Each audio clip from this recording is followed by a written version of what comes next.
You're listening to the Getting Smart podcast. I'm Shawnee Carruthers. Today's new pathways look nothing like the traditional tracks of the past. They blend academic rigor with real-world application, offering students personalized opportunities to explore their passions and prepare for success in a rapidly evolving world. As technology advances and the skills needed for the workforce shift, districts must embrace innovation and intentionally design systems that allow these modern pathways to thrive. District 214 is leading this charge, creating initiatives that empower students to not only dream about their futures, but actively prepare for them. This work requires districts to take stock of their current efforts, identify gaps, and establish the enabling conditions necessary to ensure pathways align with learner needs. By doing so, District 214 is equipping students with the tools, experiences, and confidence they need to navigate an ever-changing landscape and build a purpose-driven future. D214 is a critical part of the Illinois Accelerate Ed cohort supported by the Bill and Melinda Gates Foundation.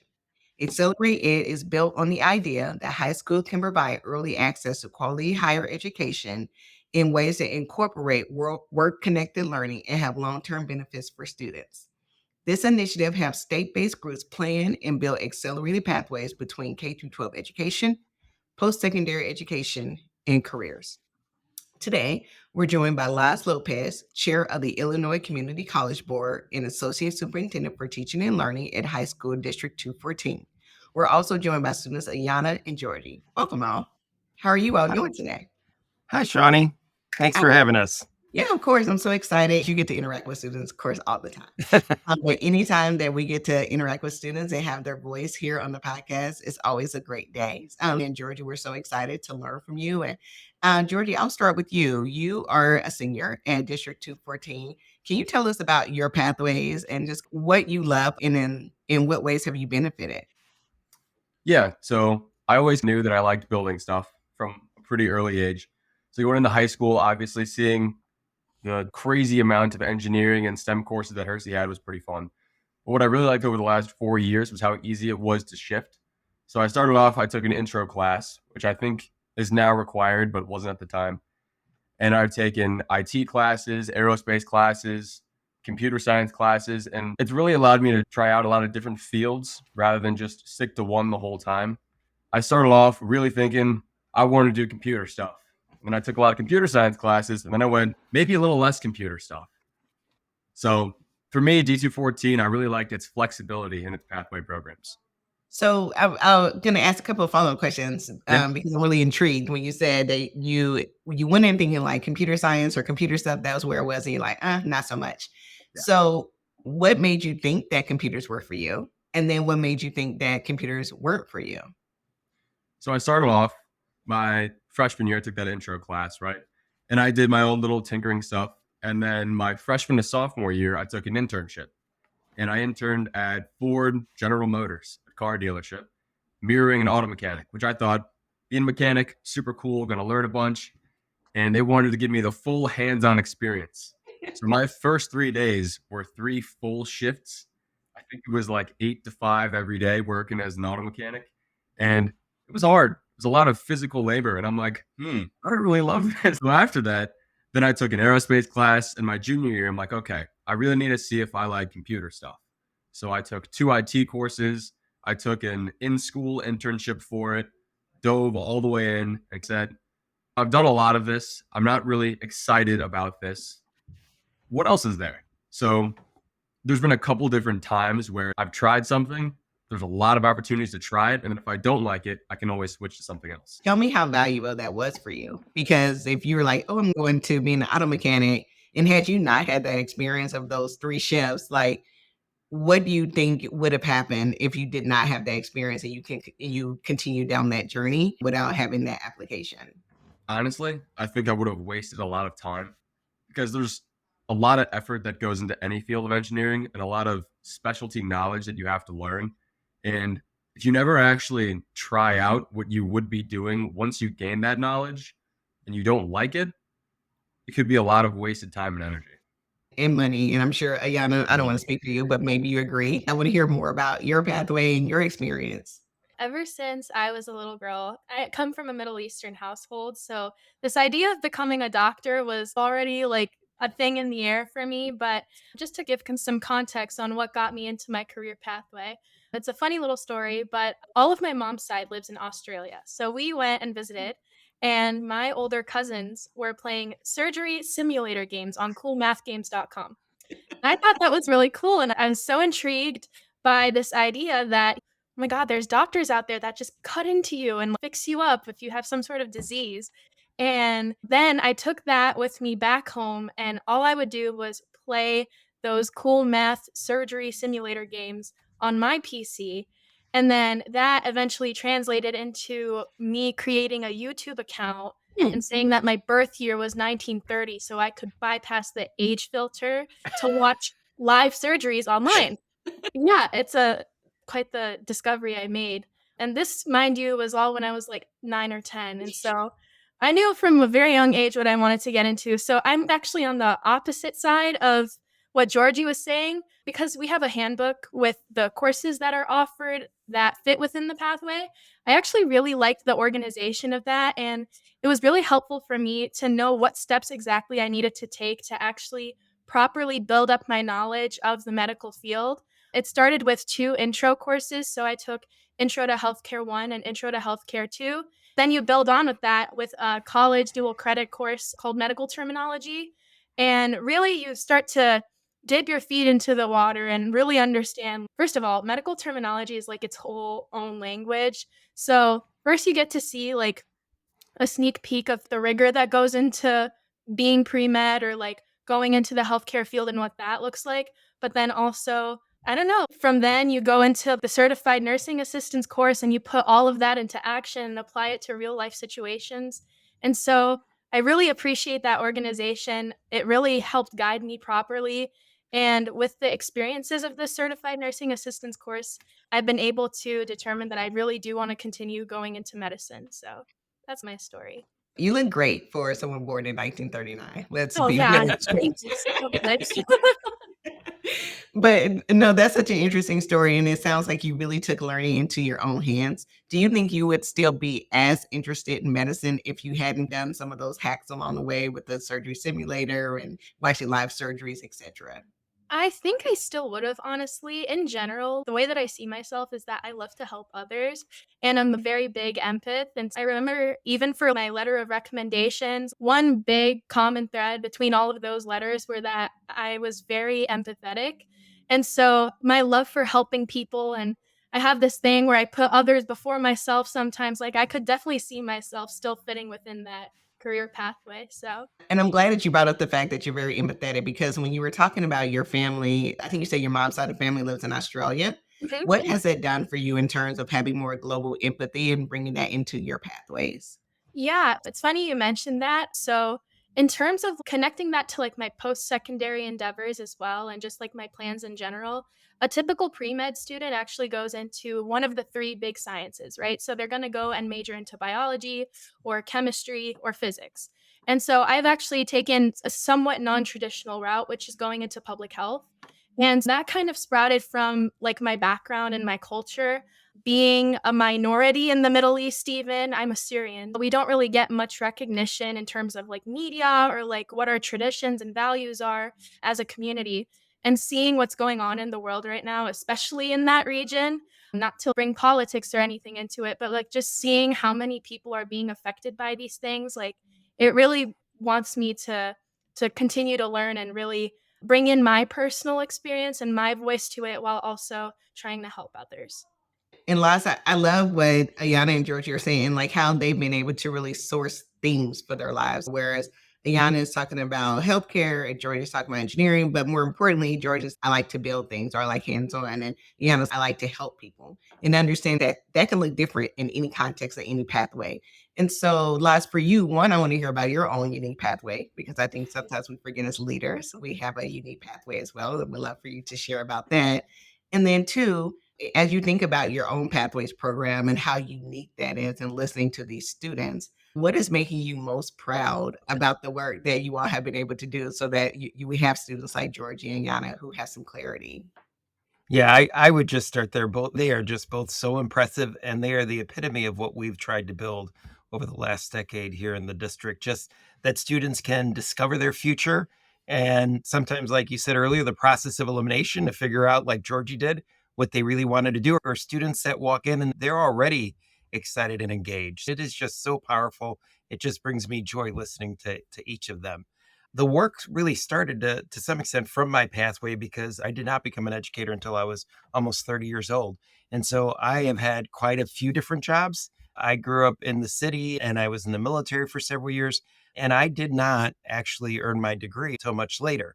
And so the work of the pathways really started at Wheeling High School. And my desire when I became principal there was to help other students find their future so that they didn't have this sort of lost decade, and ensured that they could make better, more informed decisions and have this momentum effect leaving high school where they've engaged in these courses as well as early college credit or early credentials and networking experiences like these internships. That really puts them on this powerful step, right? And the other thing that I would say is, and Ayanna really talked about the handbook, what we've really done is we've leveraged our electives. We still have the same graduation requirements we always have, but we front loaded the electives and said, we know you have to do English and math and all of these required courses. Let's drive your high school experience through your elective choices and what is inspiring and what you want to investigate. And I just think all of that's powerful. And so when you talk about electives, because that is a powerful way to get learners to lean in, but some districts sometimes have a problem or have a challenge with shifting from that elective thinking into really like strategic pathway alignment. Yes. How have you all been able to do that crosswalk in a seamless way so that your pathways continue to feel aligned and rigorous and not necessarily just like something that you're doing on the side? This does define us. It drives all of our work. And there really were three key principles that we built them on from the beginning. And that was we looked at every single course that we were offering and wanted to ensure that each course sat within a sequence that led beyond high school, every single elective, and even our core requirements. Second, we wanted to make sure that in those sequence of courses representing any of our pathways and the 16 national clusters, that there was some embedded opportunities for real world experiences, work-based learning, internships, even full apprenticeships. And then third, that every sequence and every pathway had this experience at the end that either provided you college credit, an industry credential that allowed you to make a better decision about what the next step was going to be once you graduated high school.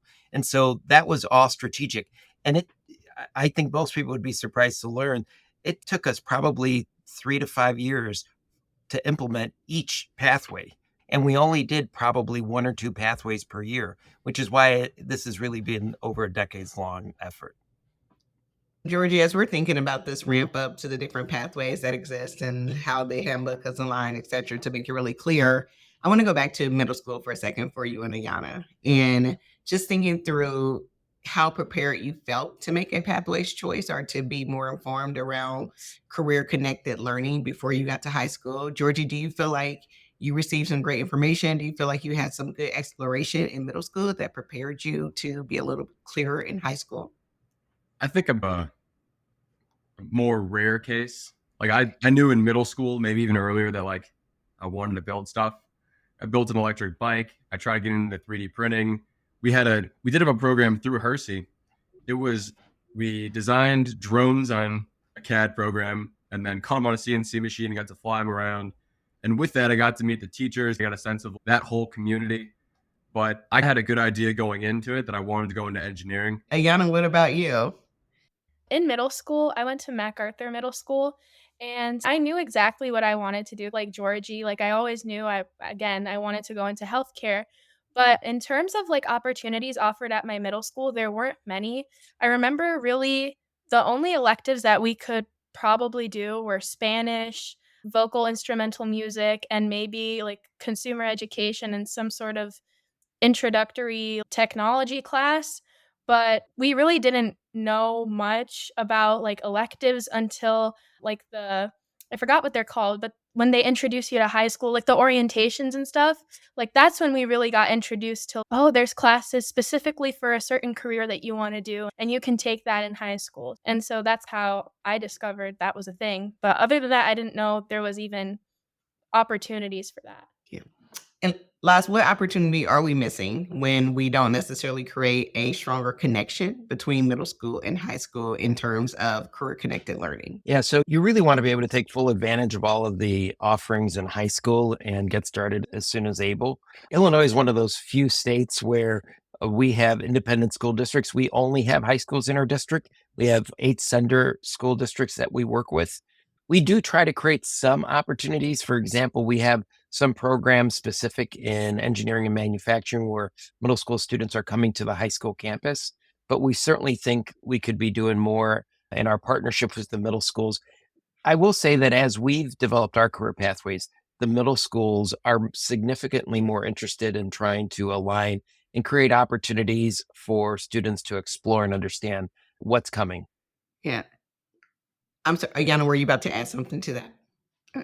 As we think about what's coming and you all are measuring success of the programs or the pathways that Ayanna and Georgie are talking about and the others, what has success looked like for District 214? Here's what I'm excited about. And I think one of the reasons we have had the amount of visitors that we have uh, in- is really because that we've been able to scale. There's a lot of these particular strategies that are being used, but of our 12,000 students, percent are identifying a career pathway of interest before they graduate.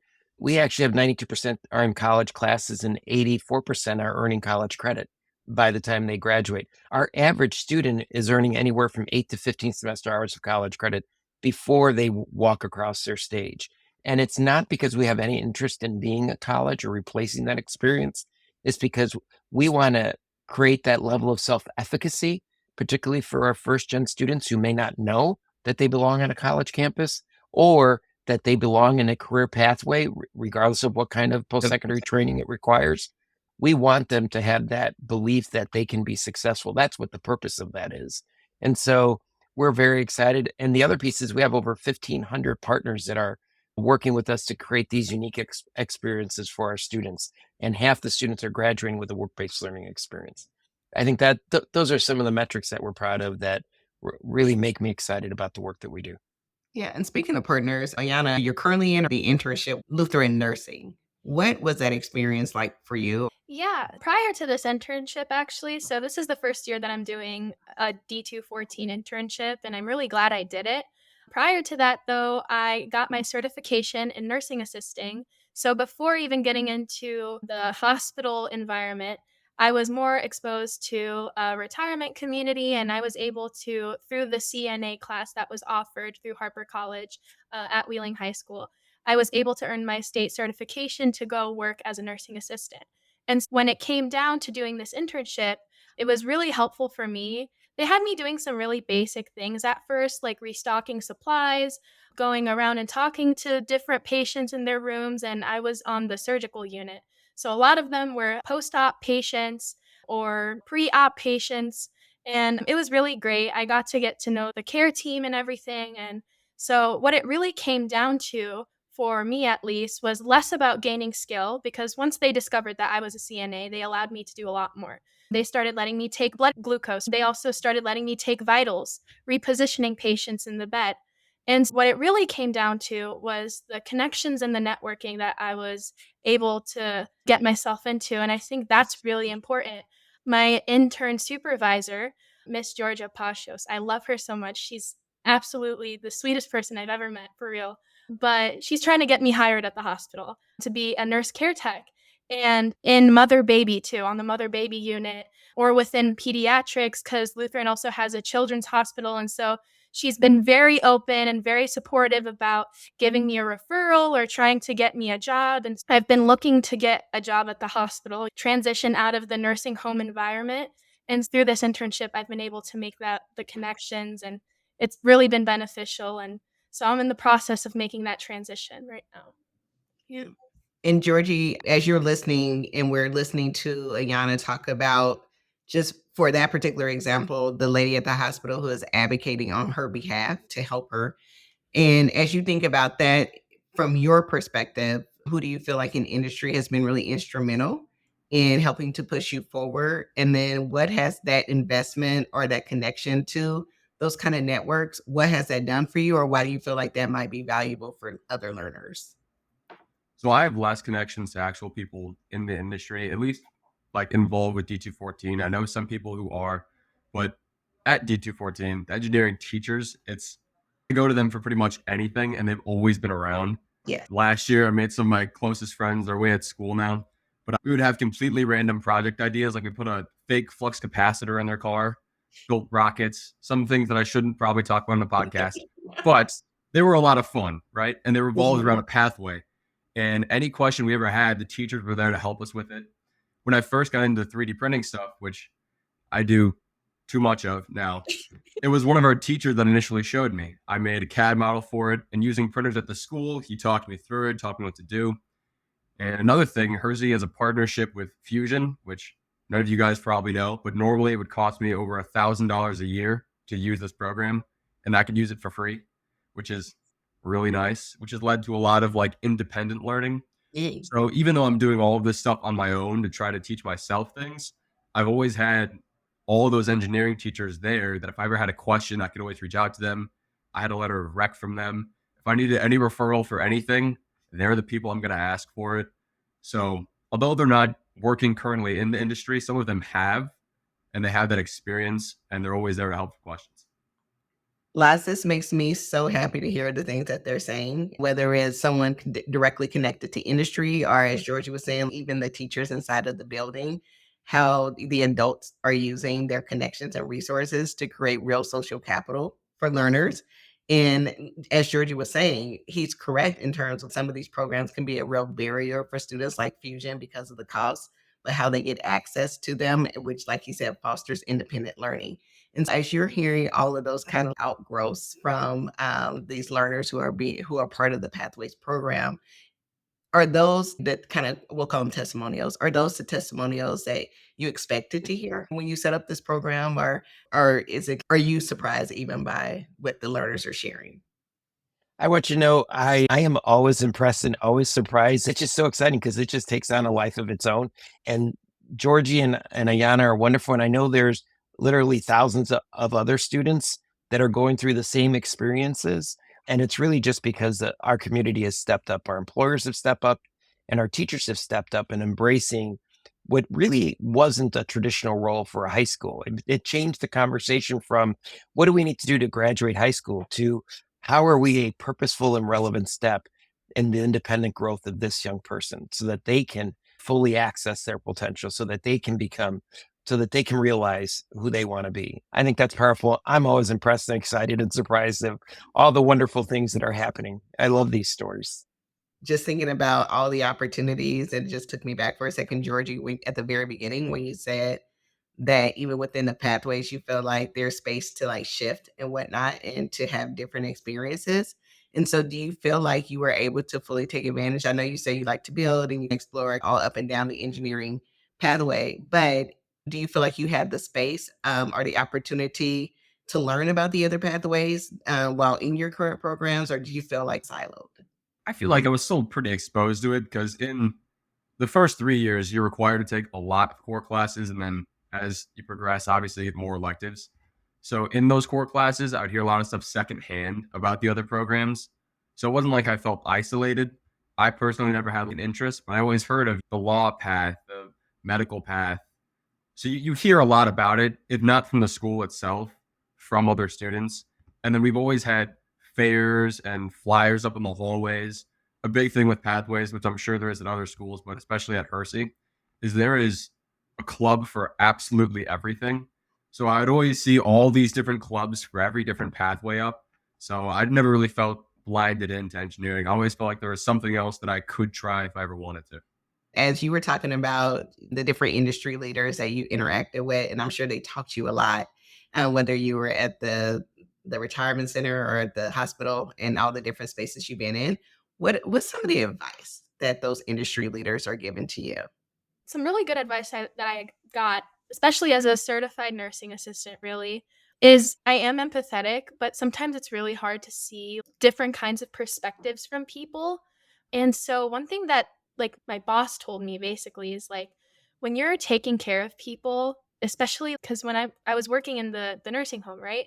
These are people who have lost their independence. And they didn't choose this life. They didn't really choose to stick themselves in a room and have a bunch of people hovering over them all the time and giving them medication, and they can't feed themselves or they can't use the bathroom by themselves. The one thing that I was always told is their disease is talking, not you. So everything that they do, if, for example, they say something offensive or they're acting aggressively or whatever the case may be, is to take it with a grain of salt. And when that was put into perspective for me, it made my job a lot easier.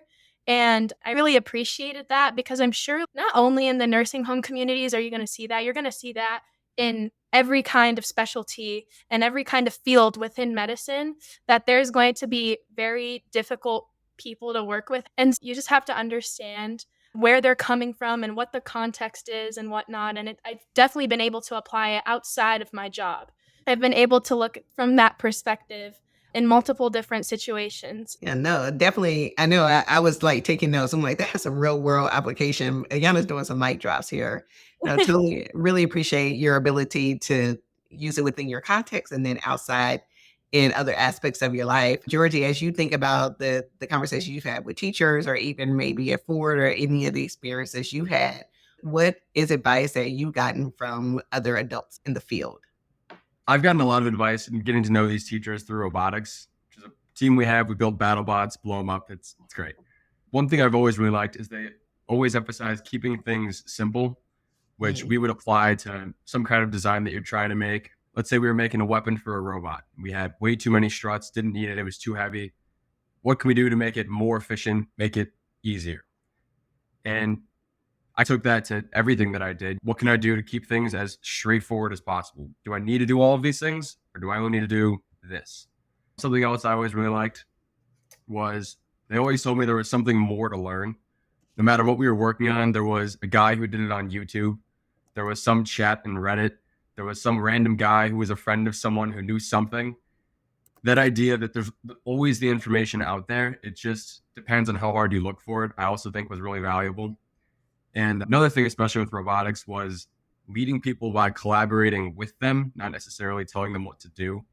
We had a large-ish team, probably like 5-6 people. Some people have more knowledge than others. We all needed to work together to do something. And in engineering, there's a lot of that. There's a lot of that teamwork, that collaboration. And I learned that trying to get everyone to work the best together, not necessarily just do a job, was a lot more effective than just telling people what to do.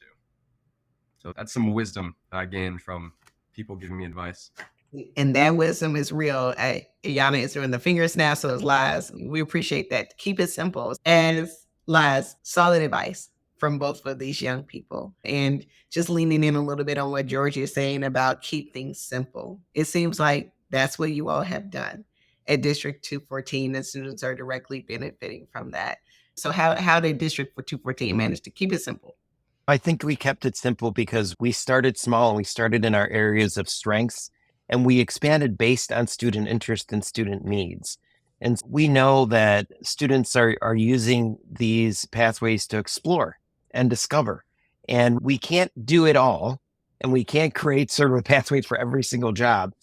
But we're creating pathways that are representative of clusters and fields so that a student can get a sense and a step into that space to see if it fits them and if they want to explore it even more so. That's what those work-based learning experiences are for, is really to do that deep dive and to have an affirming experience after you've done some coursework. So we've worked hard and we've also done it one step at a time. We really did build one pathway at a time. It began with manufacturing. Healthcare was second. And then we also did facilities, which we haven't really spoken about, but we have invested in our spaces at each of our school sites that represent each of these facilities. We have really impressive manufacturing facilities and hospital labs in every school. We have courtrooms in every school in order to bring it to life and to make students feel like it is a different space. And you brought up some other pathways, which is great. Can you share a little bit more about your IT pathway?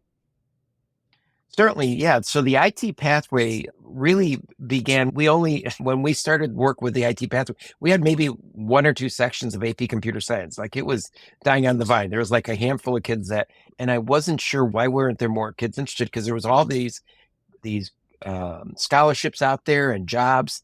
And so It was right around when the iPad was starting, just shortly after. And what we did is we connected it to app development. And we made our intro course app development because every kid wanted to learn how to build an app for their iPad and for their phone. And so we started there and then built the IT pathway on that course. That was the orientation course into the program. And then it had the networking lane as well as the software development and programming lane as well. And now we have 1,200 students in that pathway. But it's because we started where the students were. You started with the students where you kept it simple, and I could literally spend the next few hours talking to you all. Laz, it's been so great to have you here. It's Ayanna and Georgie. I love talking to learners, and the wisdom that you all are dropping is insane.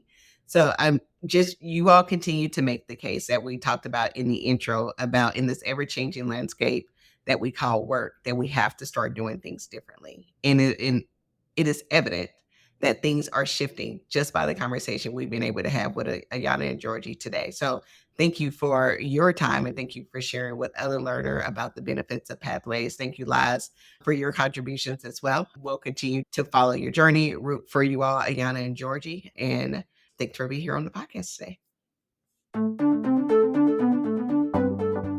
Thanks for tuning in to the Getting Smart podcast today. We want this podcast to be actionable, insightful, and a great way to learn about what's next in learning. In order to stay on the cutting edge, we need people in the field to tell us what they're hearing, what they're wanting, and what they're needing to learn more about. Got a topic or a guest in mind? Send your recommendations to me, Mason at gettingsmart.com. And if you like what you're hearing, don't forget to leave a review in Apple Podcasts or subscribe wherever you listen. Feel free to share the podcast on social media using the hashtag GSPodcasts. Thanks so much.